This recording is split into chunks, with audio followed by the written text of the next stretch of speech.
Como é bom poder lutar, né? E estar como estamos aqui hoje. Eu sei que às vezes nós nos encontramos assim cansados, né?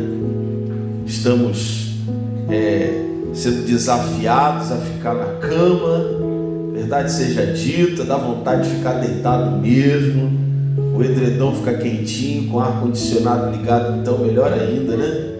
Aí é que não dá vontade de levantar mesmo, mas você deu o seu melhor para Jesus, e eu tenho certeza que o Senhor há de te recompensar grandemente.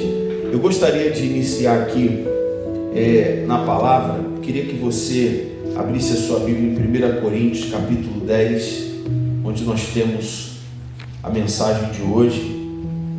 Quero pedir para você prestar muita atenção. Se você for no banheiro, desejar ir no banheiro, vai logo. Quero beber água, pastor, bebe logo, para você não perder nada do que Deus tem para te falar. Primeira carta de Paulo aos Coríntios, capítulo 10. Eu queria falar de um assunto muito comum, porém desafiador.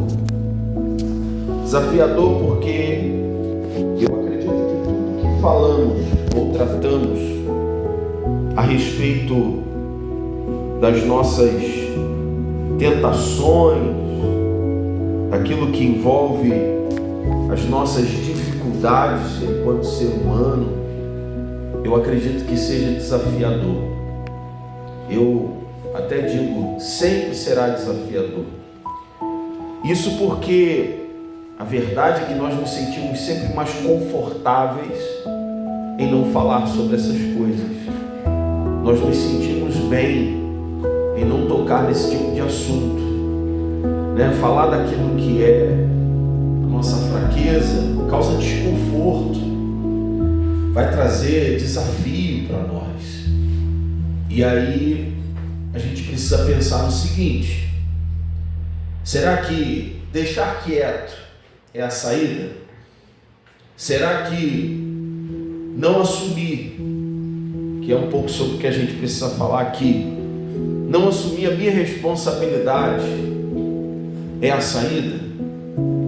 Então, hoje eu queria começar aqui pela carta de Paulo e queria ler com você depois o livro de Gênesis também. Mas o assunto hoje é bem, não vou dizer delicado, mas bem desafiador. E eu queria muito que você prestasse a sua atenção, queria que você, nesse dia tão especial aí, dia de ceia, daqui a pouco nós vamos participar aqui do que representa o sangue, o corpo de Cristo, e vivermos essa comunhão maravilhosa aí na presença de Jesus. 1 Coríntios 10, versículo 13. Quem achou, diga amém. 1 Coríntios 10, 13.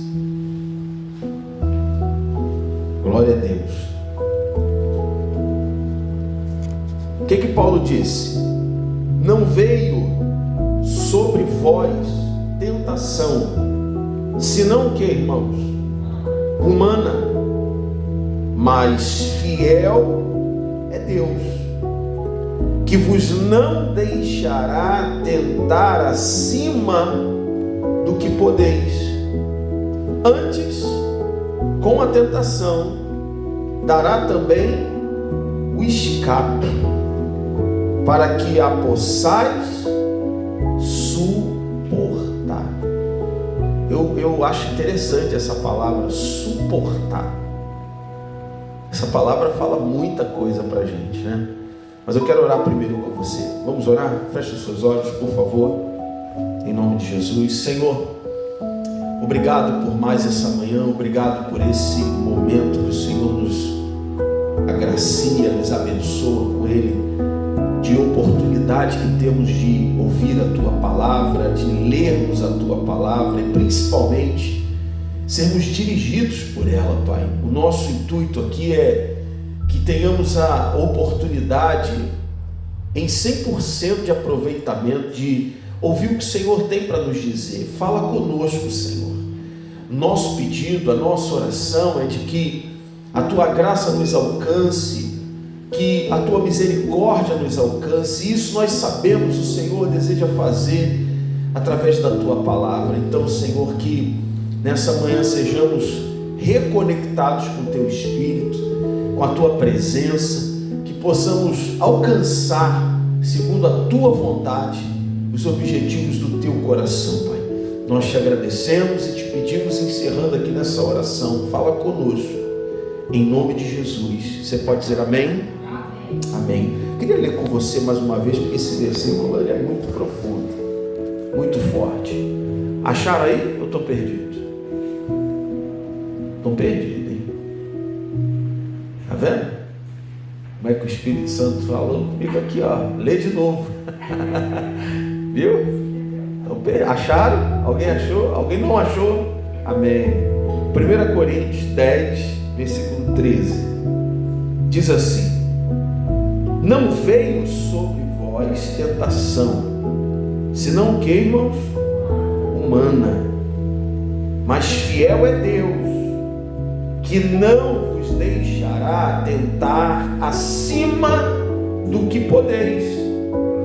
Antes, com a tentação, dará também o escape, para que a possais suportar.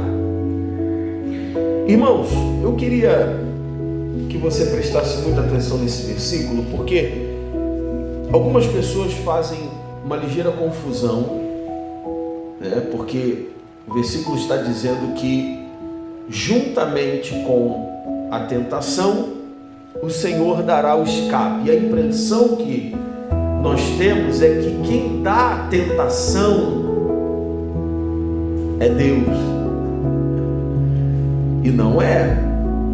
O próprio versículo em si mesmo, ele já relata para mim e para você de onde surge essa tentação, de onde vem essa tentação, né? O próprio apóstolo Tiago, certa vez ele disse na sua carta que Deus, ele não tenta ninguém. Deus não tenta ninguém e também não pode ser tentado. Então eu aprendo que a tentação, como o próprio versículo diz, mas de vez em quando isso causa um pouquinho de confusão, porque parece que é Deus quem tenta, né? O que o versículo retrata para nós é que traz a impressão de que Deus é quem tenta, porque Ele também dá juntamente com a tentação um escape, mas significa dizer que a tentação vem, e como o próprio versículo também diz, ela vem de quem? De nós. A tentação, diga comigo, é humana, ela não vem da parte de Deus. E aí, hoje a gente precisa tomar consciência disso. Por quê, pastor? Porque isso aqui faz parte da nossa natureza. Nós ainda vivemos num corpo mortal. Nós ainda vivemos uma natureza adâmica.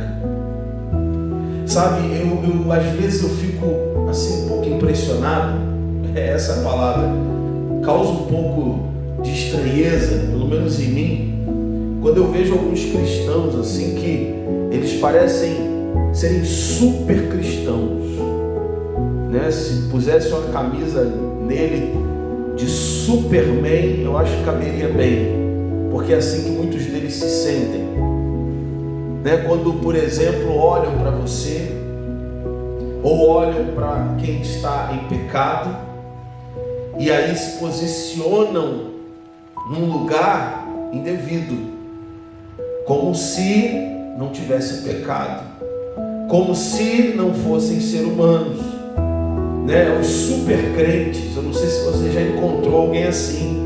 Eu já encontrei pessoas que te olham de cima para baixo, sabe? Que se sentem, né? Que você fica até tímido.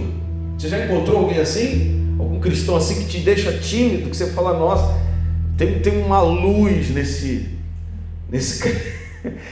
crente que não tem em mim, e você se sente pequeno, sabe? Eu ainda agora estava até pensando sobre o que eu estava ouvindo aqui, irmão, né? Eu passei a noite toda escutando noite toda, Você vai dormir, parece que lá no teu inconsciente está esse som batendo. É um negócio de louco. E aí eu fiquei pensando, lembrei por um instante sobre o tempo de Jeremias, quando Jeremias trouxe o juízo a Judá, né, ao povo de Judá. Jeremias foi usado por Deus para isso. Mas aí Deus me chamou a atenção por uma coisa. O Espírito Santo falou aqui no meu coração: que povo era aquele que estava lá em Judá quando Jeremias foi usado por Deus para ele? Era o povo de quem? De Deus, que havia se desviado, que estava na idolatria, que conhecia a verdade, a palavra de Deus, mas estava na prostituição, que havia se entregado a todo tipo de luxúria.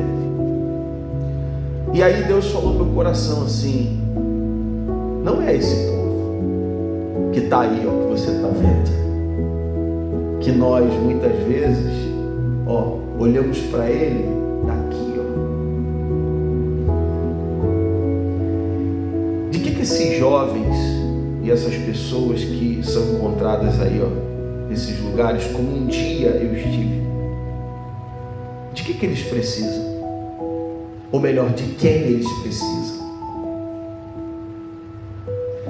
Qual é o nosso papel diante dessas pessoas?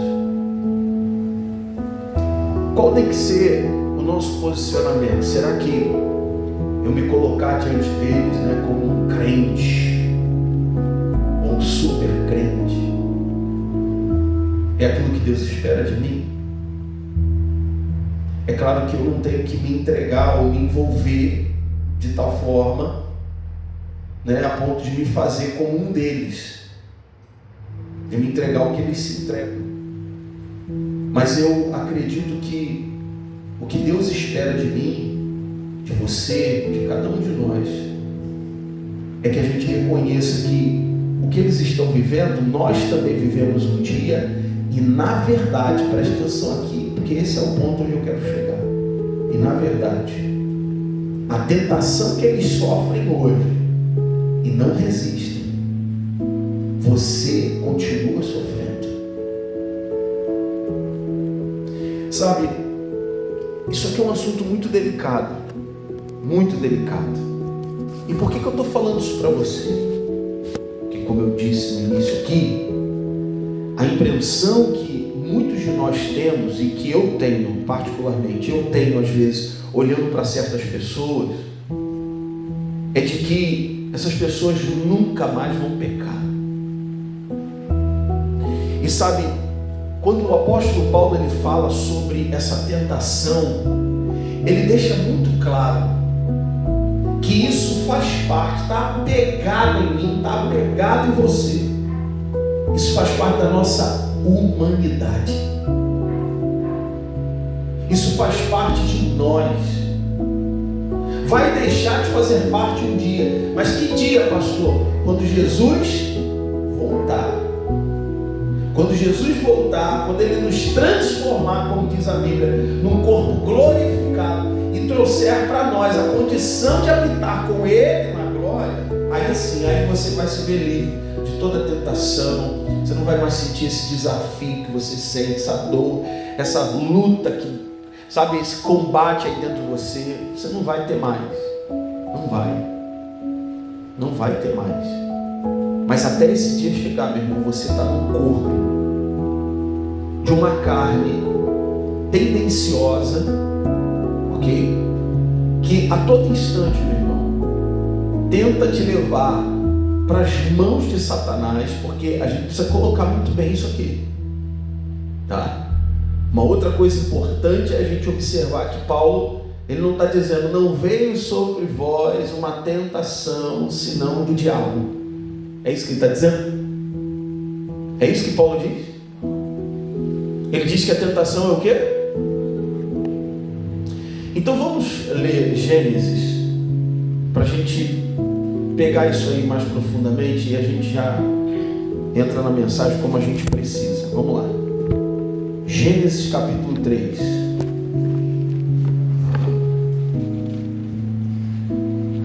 Gênesis, capítulo 3, o início de tudo.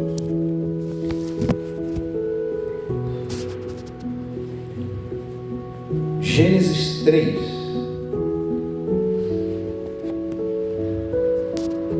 Se você me perguntar onde está Gênesis, eu vou aí.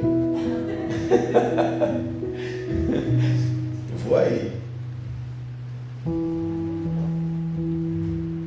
Gênesis 3, versículo 12.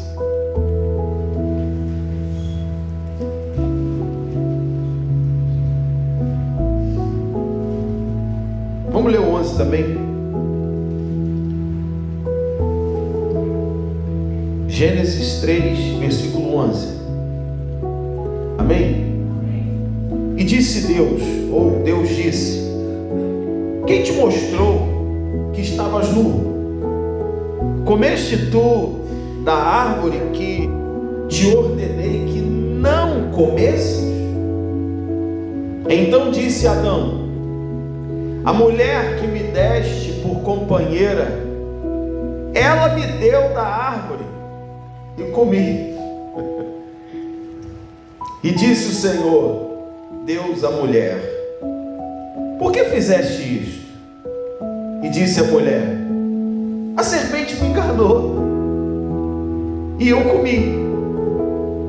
Então o Senhor disse a quem? Porquanto fizeste isto, maldita serás mais que toda besta e mais que todos os animais do campo. Sobre o teu ventre andarás e pó comerás todos os dias da tua vida. Olha para cá, irmão. Você sabe que a gente está diante de um problema aqui que, apesar de tão antigo, né, a gente enxerga como algo tão antigo, há milênios, lá da criação, onde tudo começou. Mas isso está tão vigente hoje. Na verdade, esse tem sido um dos maiores problemas entre nós. Eu posso até reforçar dizendo para você assim, entre cristãos. Você sabe que muitos de nós, irmãos, podemos até não assumir, não dizer: ah, não, pastor, eu não sou esse tipo de pessoa que vivo tentando me justificar pelos problemas que cometo. Mas na verdade as suas ações, elas falam mais do que tentativas de justificação. Então preste muita atenção, porque como você percebeu, o que a gente vê aqui é um cenário, posso imaginar, né? Adão, Eva e a serpente. Igual 3 crianças depois que faz besteira, hein? Imagina, diante de Deus assim. E aí Deus chega em Adão: quem mostrou para você, Adão, que você estava nu?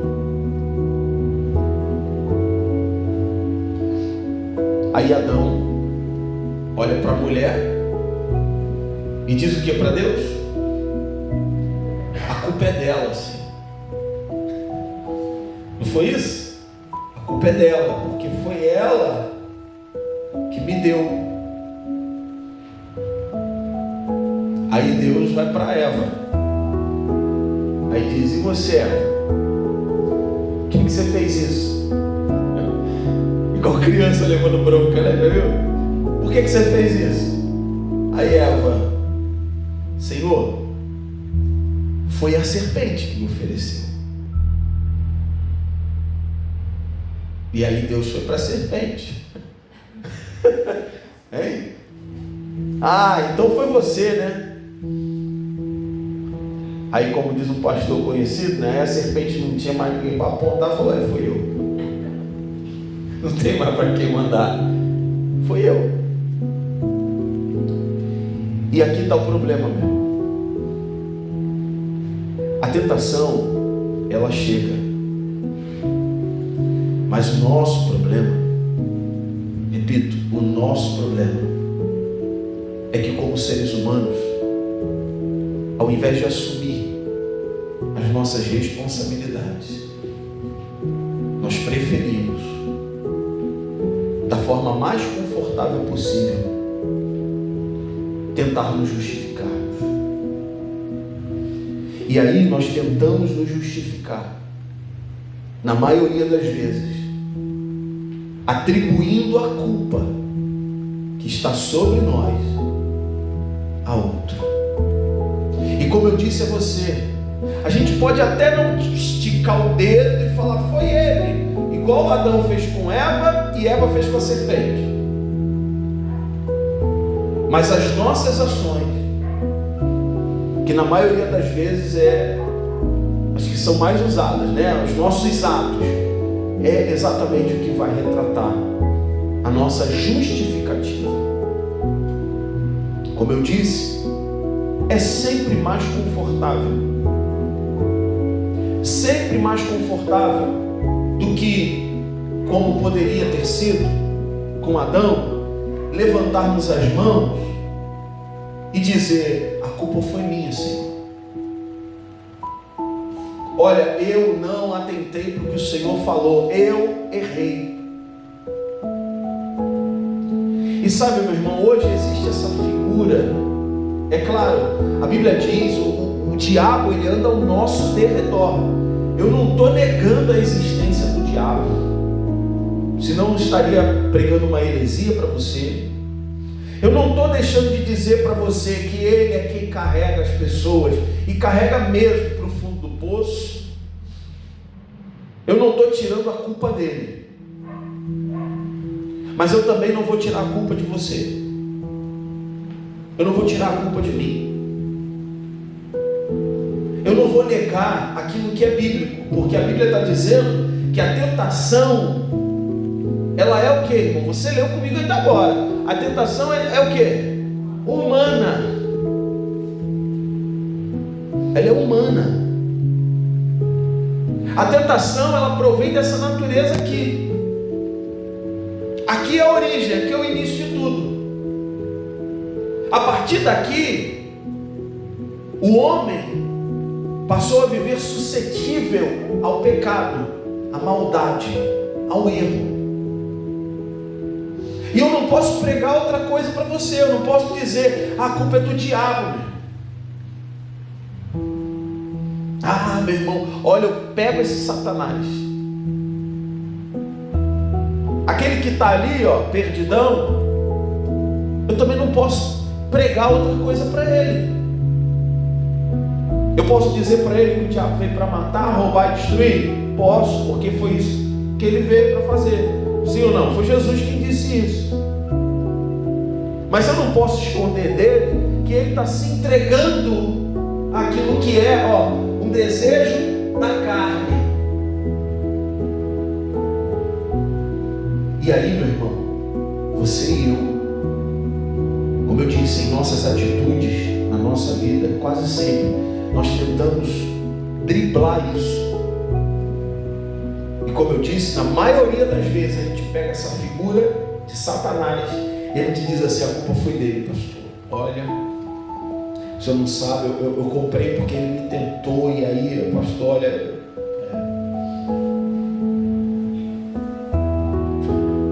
olha, pastor, eu falei porque, olha, eu estava aqui.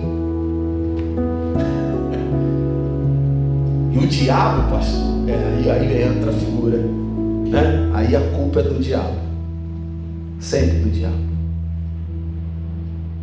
Sabe, meu irmão, a gente precisa aprender a dividir as coisas. O diabo, ele é pai da mentira, poderia classificá-lo como pai da maldade. Ele veio para matar, ele veio para roubar, ele veio para destruir. Mas preste bem atenção aqui, ele veio também para se aproveitar da sua carne. Ele veio para se aproveitar da sua fraqueza. O diabo não pegou aquele fruto, essa é a verdade, e enfiou por goela abaixo de Eva. Foi assim? Ele segurou, deu uma gravata na Eva, cortou os pedacinhos, vai comer. Foi assim que ele fez? Não, ele não poderia fazer isso. como Ele não pode fazer com você. Ele não pode fazer isso com você. Ele não pode fazer comigo. Jesus foi tentado, foi ou não foi? Sim ou não? Você consegue perceber como que foi a tentação de Jesus? A Bíblia diz que ele foi levado ao deserto, mas o que a gente quase nunca percebe é que o diabo, que é o quê? Observador. Por isso a Bíblia diz que ele anda ao nosso derredor, bramando como um leão. Ele não é leão, porque leão é só Jesus, o leão da tribo de Judá. Ele é como um leão, tentando nos tragar. E aí ele está ao nosso derredor fazendo o quê? Observando. Como ele estava observando Jesus lá no deserto. Aí a Bíblia diz que ele observou que Jesus já estava um tempão sem botar nada para baixo. Ele falou, é agora. Aí ele vai lá e tenta Jesus como? Transforma essas pedras em pães. Você tem poder. Você é bom para isso. Você consegue. Jesus estava onde? No deserto. Sabe o que o deserto transmite para mim e para você? Lugar de escassez, de falta de tudo. Deserto. Você não tem nada. Aí o diabo percebe que Jesus está tendo falta de tudo e leva ele para onde? Ou na verdade o faz ter a visão dos reinos e a glória do mundo. Não foi isso? E aí o diabo diz, olha, eu vou te dar tudo isso. Você percebe, meu irmão, que o inimigo, ele tem essa função diante de nós, que cremos em Deus, que é de nos observar. Essa é a estratégia dele, nos observar e nos tentar exatamente de acordo com aquilo que temos necessidade. Já parou para pensar nisso? Uma ocasião, acho que foi até a Amanda que comentou comigo, não lembro se foi ela, mas chegou até a mim um caso de uma mulher que tinha de um homem que tinha entrado num propósito com Deus. Isso é bíblico, tem passagem bíblica sobre isso aqui. Tinha entrado num propósito com Deus, sem concordância com a mulher. Eu não vou falar detalhe porque tem roupinha na corda. Mas o cara entrou em concordância com Deus, num propósito com Deus, sem concordância com a mulher. E aí entrou naquele tempo de estiagem. Sabe do que eu estou falando? Hein? Você entendeu a mensagem, né? Entrou naquele tempo de estiagem, né? De sequidão. E a mulher já estava doida. A mulher já estava arrancando os cabelos, já ficando maluca. Aí, eu pergunto a você, tu acha que o diabo vai tentar ela em quê?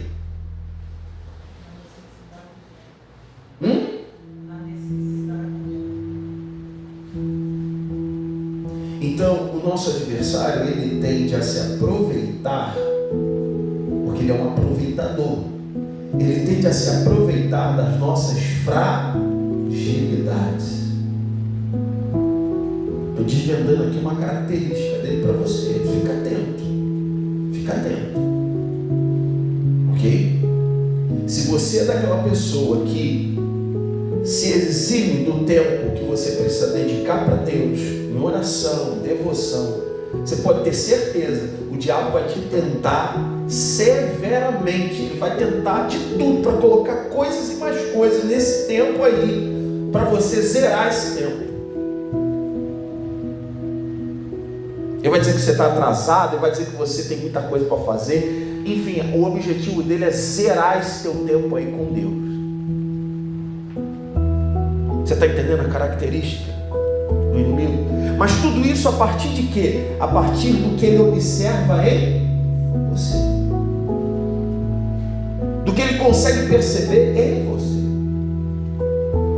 E aí, meu irmão, caminhando para a conclusão aqui, a gente precisa cuidar disso,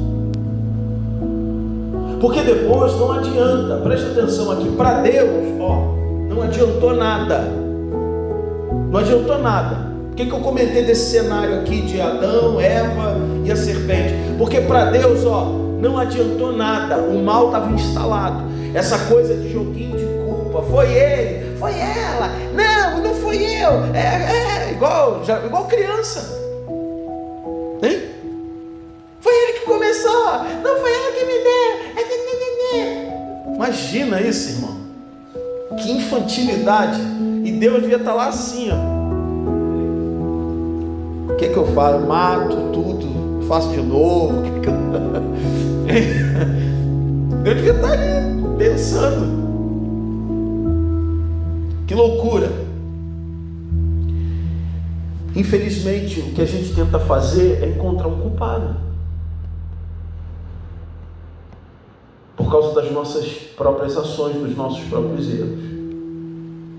Então, meu irmão, eu queria que você prestasse atenção aqui, porque diferente de procurar um culpado, de tentar se eximir das nossas responsabilidades, por que, para começar, a gente não começa observando que tipo de lição a gente pode aprender com esse erro? Preste atenção nisso aqui. O que esse erro me ensina? Eu errei.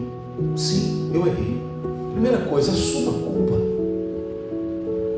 Não diga que foi por causa do fulano, por causa do Lula, por causa da picanha, por causa... Não. Para com isso. Para de procurar culpado. Pastor, você sabe como é que está a economia? A culpa é da economia. Você está gastando mais do que pode, a culpa é da economia. Para de procurar culpado para as suas falhas, para os seus erros. E comece a perguntar para si mesmo: o que eu aprendo com isso? Será que isso não está me sinalizando de alguma forma que eu preciso mudar meu comportamento? Eu preciso buscar em Deus uma solução para não me permitir mais se entregar a esse erro. Sabe, eu percebo que algumas tentações na minha vida, elas são assim de uma forma espiritual, é claro, né? Mas humanamente falando, não dá nem para explicar. Mas elas são apagadas, eu diria para você. Elas são anuladas por uma simples atitude: comunhão com Deus. Quando eu estou investindo tempo de comunhão com Deus, estou falando do meu dia a dia, do devocional, sabe, aquele tempo que a gente diz que gasta, mas na verdade a gente está investindo com Deus. Quando eu estou gastando tempo com Deus, de verdade, tempo de qualidade com Deus, eu, particularmente, eu sinto isso. Aquelas aflições que às vezes tenta me colocar lá embaixo mesmo, elas são aniquiladas. Agora, por que isso acontece, pastor? Simples. Porque você, a partir disso, pode perceber claramente que isso é uma questão espiritual. Quanto mais perto de Deus, mais resistente você se encontra. Não estou dizendo que ela não venha, presta atenção. Ela até vem, mas ela não vem com intensidade. A tentação vem, mas assim como Jesus teve força suficiente para dizer: vai-te, Satanás, você e eu também temos. Quando a nossa vida com Deus, meu irmão, está por aqui. Então, definitivamente, procure Procure saber que tipo de lição você está aprendendo. Ou a que tipo de lição Deus está te indicando. O que você deve fazer? Será que é investir tempo de comunhão? Será que eu estou orando pouco? Será que eu estou vivendo pouco essa comunhão com Deus e com os irmãos? Será que eu estou lendo pouco a Bíblia? A gente precisa examinar. Examine-se, pois, o homem a si mesmo. O que eu estou aprendendo com isso? O que precisa mudar? Segunda pergunta importante e eu listei aqui, como que eu faço para transformar esse fracasso em sucesso? Porque se hoje é um fracasso, preciso colocar meu foco nisso, porque isso aí está me sugando, está extraindo a minha vida, extraindo as minhas energias. E aí? Como é que eu faço para mudar isso? Sabe, para começar, meu irmão, eu te aconselho, pergunta para Deus. Às vezes é um comportamento, preste bem atenção, às vezes é um comportamento que a gente tem, às vezes é um hábito, um mau hábito que a gente tem, que nos leva para fins terríveis. Você entende? Então assim, de repente é uma coisa pequena aqui, que vai causar mais adiante uma total destruição, vai te levar a prejuízos severos. Então hoje, o que a gente precisa fazer aqui? Qual é a pergunta? A pergunta é, como transformar esse fracasso aqui? Porque pode ser, como eu disse, um comportamento, uma forma de agir, né? Que, sei lá, de repente de falar, que mais tarde está me levando para um estresse, um pico de pressão ou coisa do tipo, para o total fracasso. O que eu preciso mudar? Amém? O que precisa de atenção na minha vida? Eu não posso me estressar com isso. Se você já identificou, então por que você ainda está se estressando? Ah, pastor, eu não resisto. Sabe como é que é? Então você precisa orar, meu irmão. Buscar em Deus o escape, porque Jesus, o que a palavra disse para mim e para você? Que a tentação vem, mas de quem vem o teu escape? Pastor, eu não estou resistindo. E realmente você não vai resistir. Você não vai resistir. Se você tentar resistir, meu irmão, você vai se afundar. Você vai se exaurir aí, vai morrer na tentação e não vai conseguir vencê-la. Você precisa de quem? De Deus. Você precisa da graça. Amém? Você está entendendo o que eu estou falando aqui? Você precisa reconhecer que você está num corpo mortal. Você precisa reconhecer que você é fraco. Não, pastor, eu sou forte. É nada. É nada. Se Ele não te fizer forte, você não é nada. Você não é nada. E você precisa reconhecer isso. Porque enquanto a gente fica tentando, eu consigo, não, eu posso. Você vai ficar dando murros em ponta de faca, só se ferindo, sofrendo. Mas quando você se torna dependente da graça, que você vai adiante, do trono de Deus, você diz: Senhor, sem ti nada posso fazer. Senhor, a minha força vem de ti. Senhor, eu não posso resistir a essa paixão se o teu poder não me der condição de resistir. Aí você se torna forte. Amém? Seja dependente da graça. E para a gente encerrar, observar. Sabe, quando a Bíblia diz que o homem tem que examinar a si mesmo, irmão, eu não sei se você já procurou entender o significado na profundidade dessa palavra chamada exame.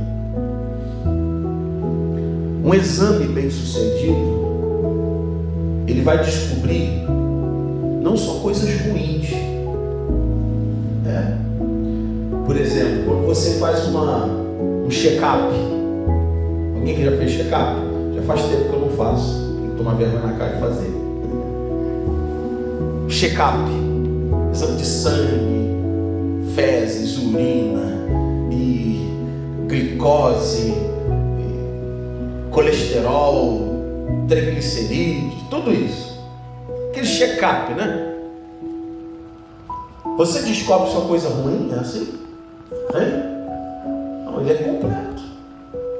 Não é? Ele vai te mostrar o que está bom e o que está ruim. É assim ou não é? Espiritualmente falando, a gente precisa descobrir, poxa, aqui está dando certo. Hein? É interessante isso. Mas é um exame que você precisa fazer em si mesmo. Puxa, aqui está dando certo. Por que aqui está dando certo e aqui está dando errado? Por que aqui está bom e aqui está ruim? Pode parecer algo simples e tão banal, mas vai te ajudar. Por que nessa área aqui a minha vida está uma bênção? Mas por que nessa daqui está uma destruição completa? Será que Deus é Deus que abençoa pela metade? Hein? Metade da vida do sujeito é uma bênção, outra metade é um fracasso, é assim? Vou te dar só isso aqui. Jesus morreu para te abençoar pela metade, foi isso? A Bíblia diz que a bênção, meu irmão, é completa. Ele te libertou, Ele te curou, Ele te deu alegria, paz. A bênção é completa. Pastor, eu estou muito bem de forma familiar, mas minha vida espiritual vai de mal a pior.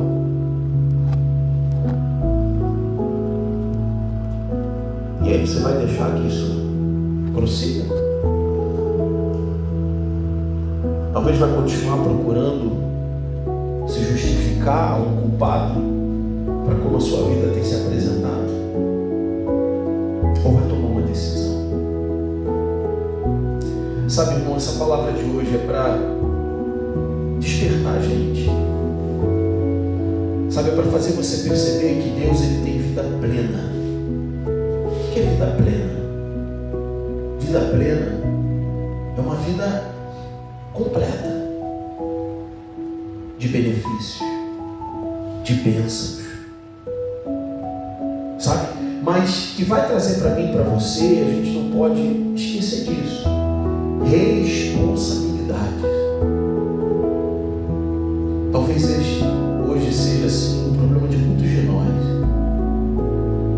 Será que Deus não tem se desagradado conosco porque a gente vive, nessa vibe de ficar empurrando para o outro aquilo que é responsabilidade nossa? Sabe, meu irmão, começar pela nossa vida espiritual. Quão honroso é quando você e eu chegamos diante de Deus, e nós dizemos: Senhor, eu errei. Senhor, a culpa foi minha. Eu fiz o que desagradou o teu coração. Eu não deveria ter feito isso. A culpa foi minha. É tão honroso, meu irmão, quando a gente assume a nossa responsabilidade. Eu vou te dizer mais, Deus tem prazer nisso. Deus tem prazer nisso. E eu vou te dizer uma coisa, hein? Preste muita atenção, porque isso aqui é tão profundo. Eu poderia ter outra mensagem a partir disso aqui, mas eu preciso te dizer porque Deus está mandando dizer. Você pode ser uma pessoa muito honrosa à vista dos outros, mas em primeiro lugar seja honroso diante de Deus. Você está entendendo isso? Porque tem gente que tem até facilidade de pedir perdão para alguém. Tem aquela preocupação: poxa, o que vão pensar? Será que eu vou ficar bem com a pessoa? Será que a pessoa vai se agradar de mim? E aí você vai lá com essa preocupação, você pede perdão. Você quer ficar bem com todo mundo. Mas será que nós temos nos preocupado sobre tudo e todos em estar bem com Deus? Porque essa tem que ser a nossa primícia. Você está entendendo? A mesma facilidade que eu tenho de pedir perdão para alguém, eu preciso ter, principalmente para pedir para quem? Para Deus, meu irmão. Porque uma pessoa, ela pode até sorrir para você, ela pode te abraçar, ela pode dizer, você está perdoado. Amém, glória a Deus. Mas se você não tiver o perdão de Deus, meu irmão, você não tem nada.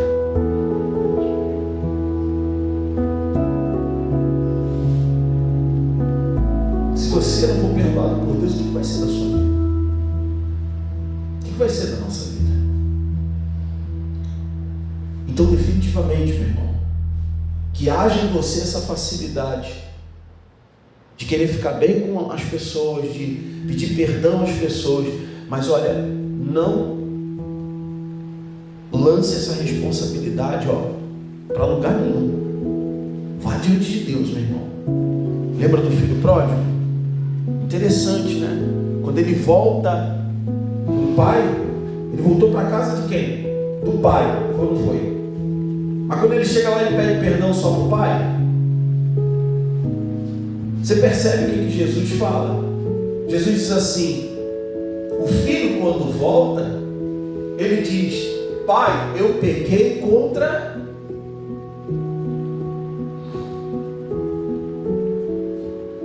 e contra ti. Eu pequei contra o céu.